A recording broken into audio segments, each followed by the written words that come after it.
Mm.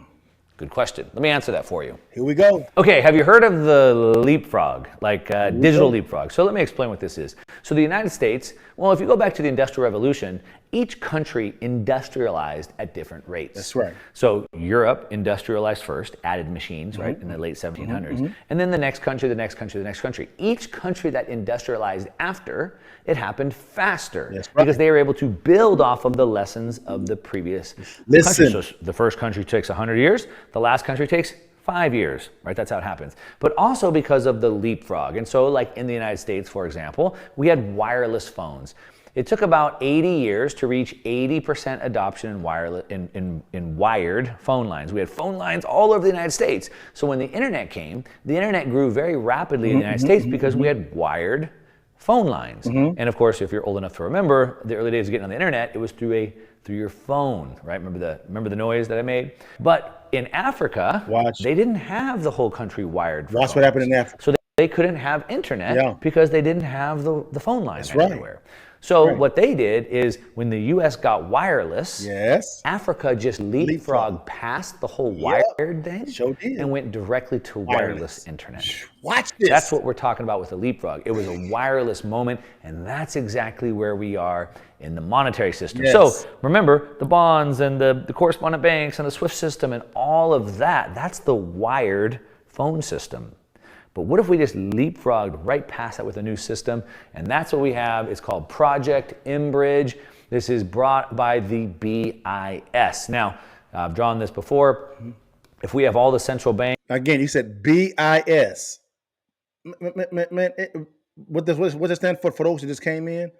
B.I. stands for Bank for International Settlements. It is the bank for the central banks, the most powerful banking system in the world. Here we go. Let's keep going, y'all. Man.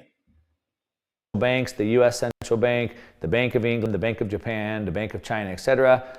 Up here, we kind of have the IMF. I know them. And then up here, we have the B.I.S. B.I.S. Okay? Here they go. So the B.I.S.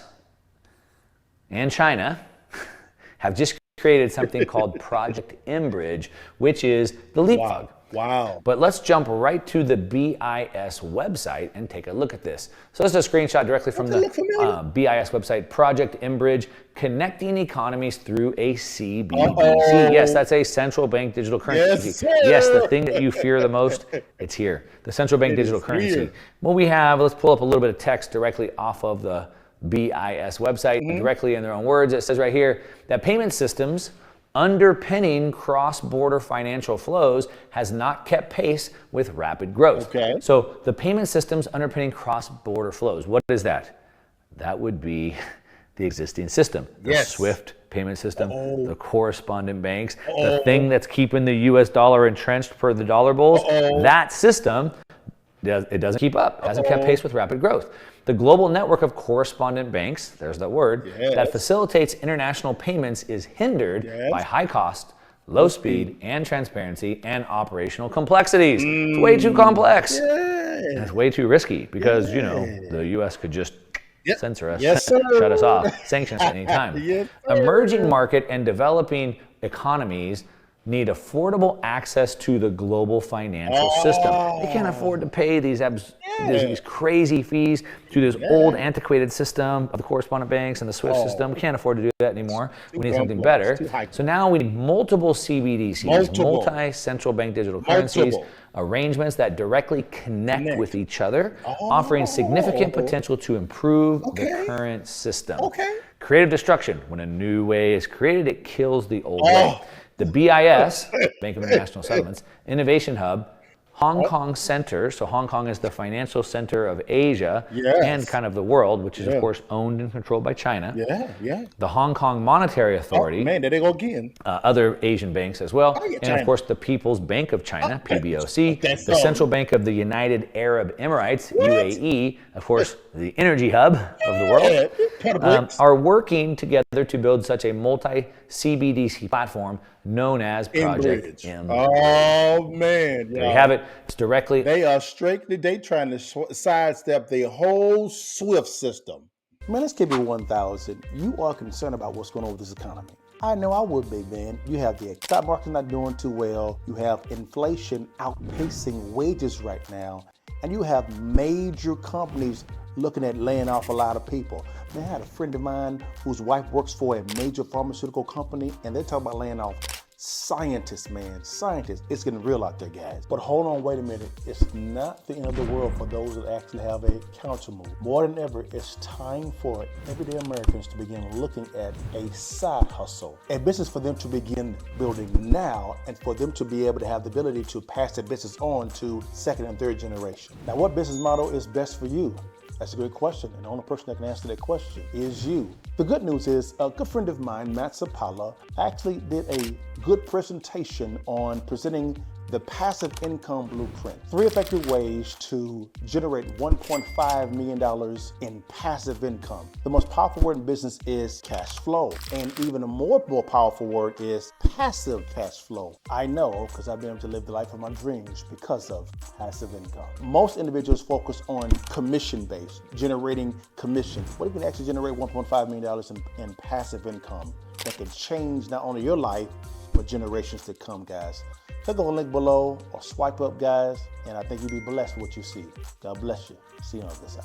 The whole system, because in what they said, it's too complex, it's too risky, because the U.S. could just say, we're gonna cut you off.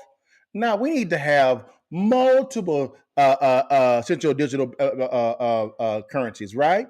We need to have that multiple of those platforms interlinking to one to sidestep the SWIFT system. This BRICS thing is real, y'all. Here we go. Off of their website. So what this is just like how Africa was able to jump into wireless internet without having to build the wires first, like the US did.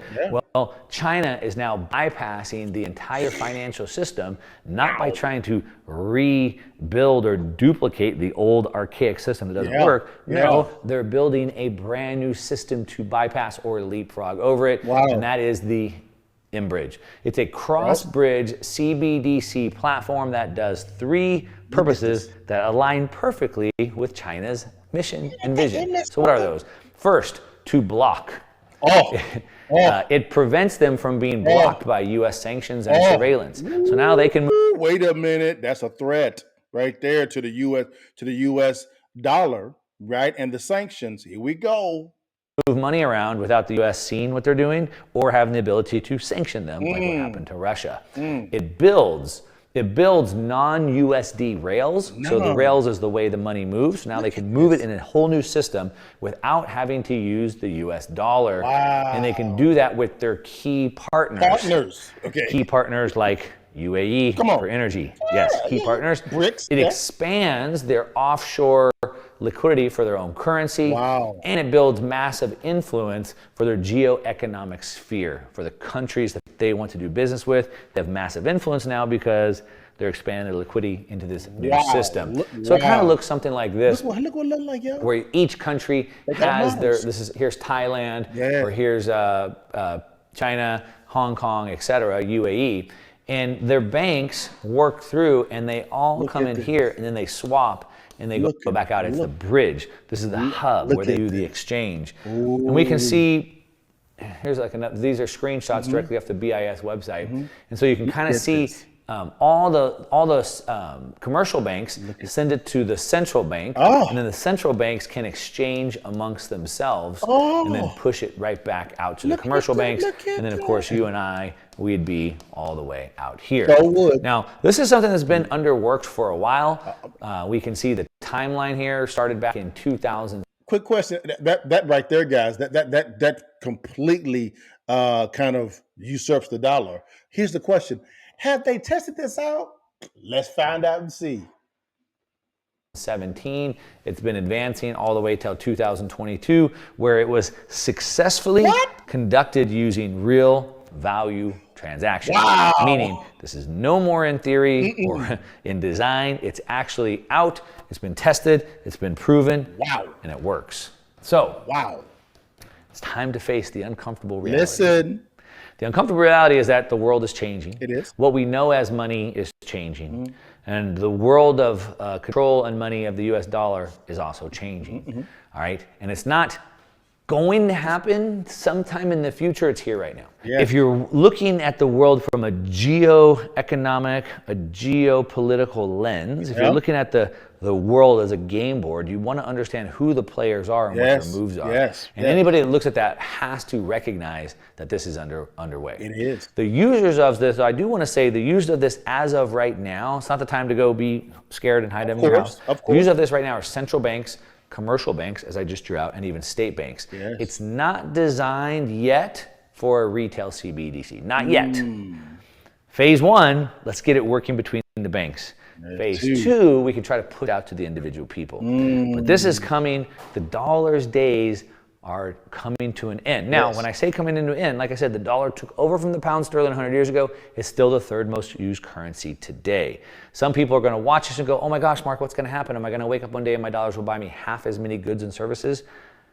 They already do. Yes, the dollar already buys you half as much as it did a few years ago. And so yes, that will continue. The dollar will continue to lose its dominance. One of the big things is that as the dollar loses its dominance, then the inflation that the U.S. is able to ship off to the rest of the world will come home to roost. So we can expect a lot more inflation from us as it sets in. Long live the king.